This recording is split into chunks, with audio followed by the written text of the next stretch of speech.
Ce convoyage d'un voilier entre Canet-Roussillon et Sainte-Maxime commence de façon originale dans la campagne baroise. Alors que je devais me rendre en train à Canet-Roussillon, mon ami Eric me propose de m'emmener en ULM. Il est 14 heures ce vendredi lorsque nous décollons pour 2 heures de survol côtier.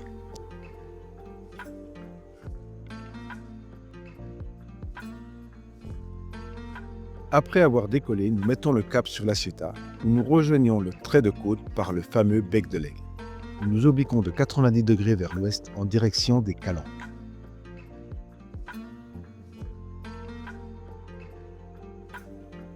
Les paysages somptueux des Calanques se déroulent sous nos yeux pour nous mener dans la baie de Marseille. Puis c'est au tour du joli phare de Carreau, porte d'entrée du golfe de Fos-sur-Mer, qui ouvre sur la Camargue, où nous survolons Marais-Salon et Flamand-Rose.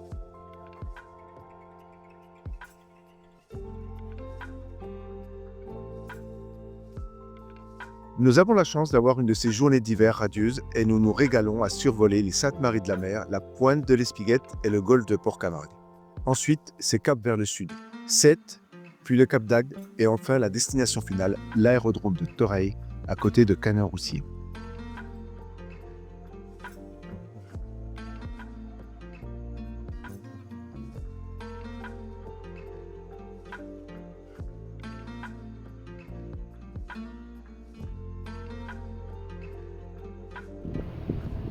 Ça y est, c'est parti, on quitte Canet-Roussillon. Il est 18h20.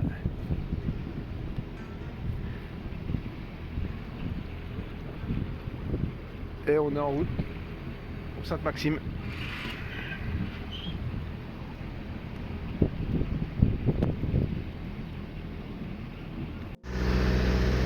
Bon ben voilà, on est parti depuis 1 heure et là je suis en train de me préparer le petit repas du soir et ça change de la nourriture du mini. Au programme ce soir, pizza. Je vais essayer de pas dégueulasser tout le four, mais voilà. Sinon voilà, petit tour du propriétaire, c'est Hunter 36, donc c'est les bateaux grand confort avec douche, coin toilette et puis une grande cabine à l'arrière avec le lit transversal. Voilà, donc plutôt sympa et très confort.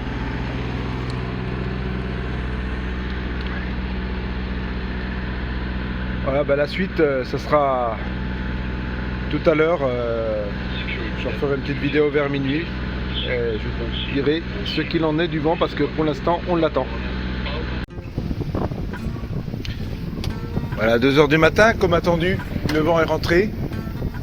C'est un peu plus pointu que ce que j'espérais. Ça varie. Normalement, on était censé avoir une belle pleine lune, ce qui était le cas tout à l'heure, mais là, c'est complètement couvert et on a un peu de pluie. Voilà, donc les voiles sont établies et on marche à, qu'est-ce qu'on voit, on marche à 5 nœuds, tranquille. Voilà, donc ça devrait être à peu près comme ça toute la nuit. On est à peu près à 100 000 des îles d'hier.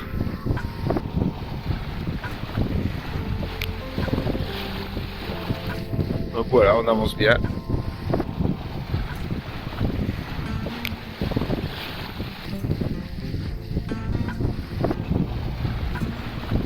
Allez, je vais me remettre au chaud à l'intérieur, même s'il fait pas très froid. Cette couverture nuageuse, je pense, fait que c'est plutôt agréable dehors, étonnamment. Mais c'est un peu humide, parce que il y a un petit crachin là. Donc voilà, je vais me mettre à l'abri, au sec et au chaud.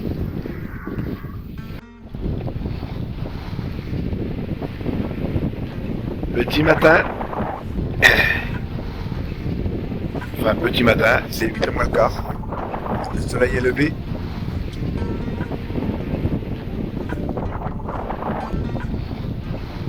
On a toujours ce ciel nuageux. Il n'y a pas trop prévu en fait. Et c'est comme ça. Sinon, il y a une douzaine de nœuds, donc on avance tranquille. On est à 75 000 des îles d'hier. On devrait atteindre en fin de journée.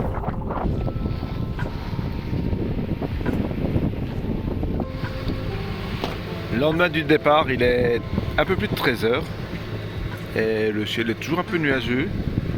On a 10 nœuds de vent, j'ai mis le moteur un petit peu en soutien et puis aussi pour recharger les batteries. Et là depuis hier, voilà, c'est le premier bateau qu'on croise. Hein. C'est un méga yacht certainement qui vient de partir des chantiers de la Ciotat. Puisque la Ciotat est quelque part par là. Voilà. Donc il n'y a pas full sur la mer, je suis pas trop embêté. La veille est plutôt simple. Voilà, sinon voilà. La balade se passe plutôt bien. Tranquille. Je viens de me faire un petit sandwich sur mon fromage. Donc tout roule.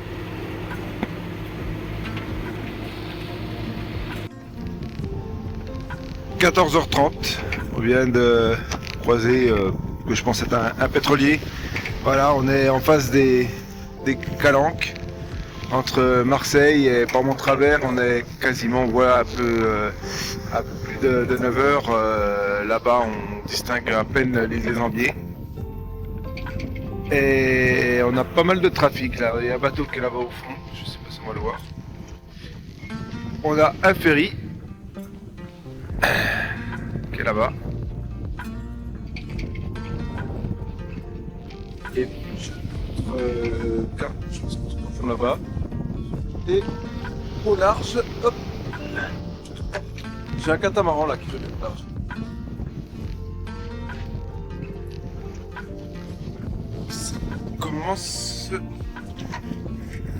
Ça commence à être actif. Hein. Là, faut être un peu plus vigilant que cette nuit où j'étais au milieu du golfe du Lion et bah, on a croisé vraiment personne. Mais là, ça commence à s'activer. Voilà, sinon bah, météo, je suis toujours au moteur pour essayer d'appuyer un peu parce que on a 8-10 nœuds de vent là et avec ce bateau qui je pense à la carène un peu sale, on n'avance pas bien vite. Donc là avec le moteur en soutien, j'arrive à faire mes 5 nœuds 5 tranquille.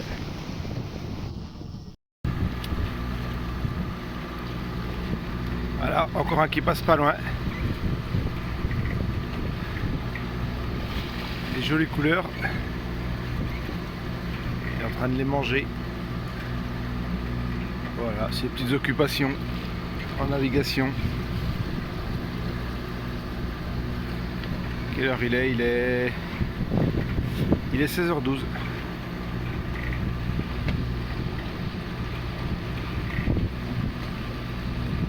On est devant Porquerolles. On vient de faire la passe. Là on vient de croiser un catamaran qui part de Porquerolles pour hier.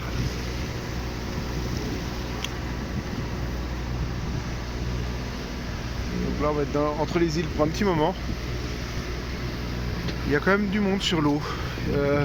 Il y avait un voilier, on a croisé un vieux gréement juste dans la passe là, en pleine nuit. Hop, je vais vous mettre un peu de lumière. Donc il faut ouvrir l'œil parce que ça croise quand même un peu de partout. Donc on va pas dormir tout de suite.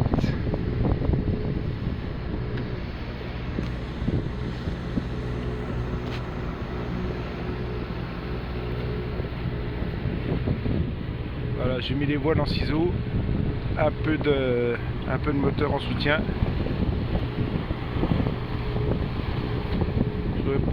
J'aurais pas arrêté beaucoup de moteur hein, durant cette traversée. peut-être 7 heures cette nuit où j'ai pas mis le moteur.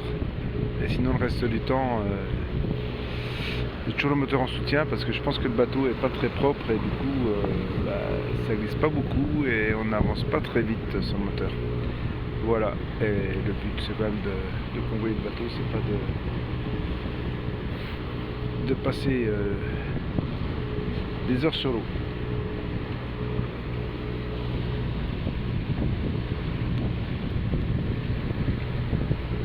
On a la côte qui est au loin.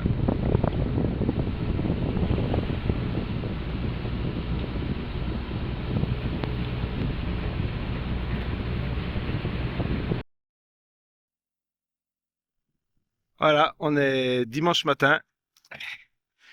Je suis arrivé en fin de nuit vers 4h30. Alors j'ai pas filmé parce que bon, il faisait encore nuit et ça portait pas grand-chose et je me concentrais surtout sur mes préparatifs pour rentrer au port pour pas avoir de problème. Donc voilà, le bateau est amarré à sa place et maintenant un petit coup de nettoyage c'est fait et les affaires sont débarquées. Je vais mettre les amarres croisées et on va être bon pour libérer le bateau. Voilà, fin de l'aventure.